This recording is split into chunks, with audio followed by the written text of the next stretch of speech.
Mtu mmoja alikuwa anapita pembeni ya barabara huku ameshika juisi mkononi. Ghafla alimuona chizi kando ya barabara akiwa anachezea simu aina ya smartphone. Mtu yule aliingiwa na tamaa na kumfuata chizi ili kumlaghai achukue ile smartphone ya chizi na kisha amwachie juisi.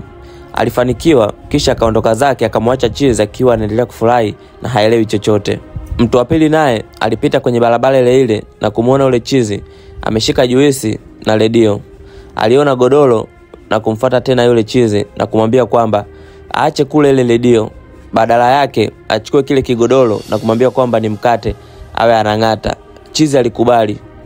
Ama kweli chizi alogwi. Alikubali kuchukua lile godoro na kuamini kuwa ni mkate. Kisha mtu yule aliondoka zake huku akijiona mjanja. Mungu si Asumani.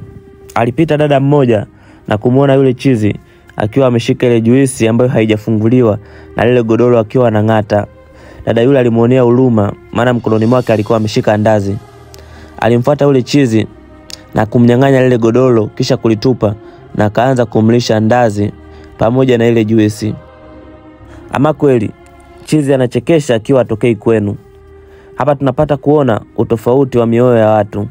Wale wengine walimzihaki na kumcheka na kumnyang'anya vitu vyake, lakini dada huyu alimsaidia.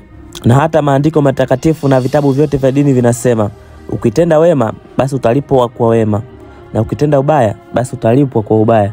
Tutaenda kuona katika sehemu inayofuata.